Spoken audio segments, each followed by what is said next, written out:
Well, welcome back. Victoria is being labelled the neo-Nazi capital of Australia as campaigners call on the state government to fast-track the ban on the Nazi salute. It follows violent clashes on the streets of Parliament, which has seen serious charges levelled against two protesters.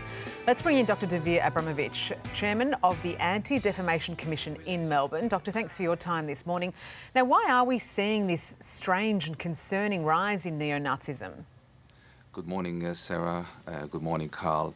I was thinking that Hitler, from that special place in hell reserved for monsters like him, must be smiling and knowing that we've got homegrown extremists celebrating and resurrecting his murderous evil legacy.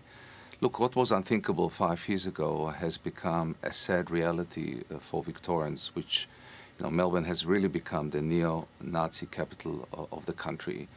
And what they are trying to do is to declare war and an open season on the migrant community.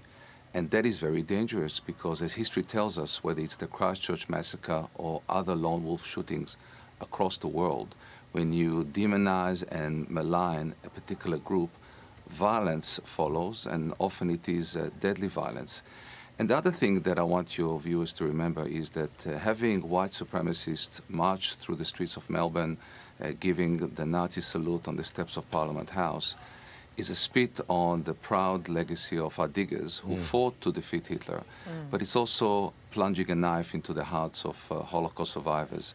This is something that nobody expected. It is disturbing and it is dangerous. I have such love for my Jewish friends, and some of them are the sons and daughters of Holocaust survivors, and what the Jewish people went through, how many millions had to die. Do we need another reminder of what these Nazis did during World War II? I just can't fathom how this is allowed. I can't fathom how it hasn't been outlawed.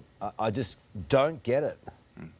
Well, these agents of evil, these extremists, they dream of an Australian Hitler, a Fourth Reich, and in their warped Aryan worldview, you and I and Sarah would be marched into the gas chambers. Anybody who they would deem unworthy of life, members of the LGBTIQ+ community, Indigenous Australians, the disabled, Muslims and Jews, would be killed.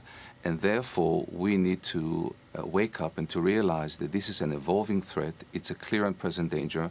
And as I've said numerous times, we don't need a Christchurch massacre in Melbourne, in Sydney, in Brisbane, in Adelaide to actually realize that we are dealing with something which is very, very dangerous. Yeah, and that's the scary part, isn't it? I mean, it's too slow. We need to ban this outright. It's not that hard to work out. Yeah, thank you for being with us. Appreciate it. Keep fighting the fight. Thank you.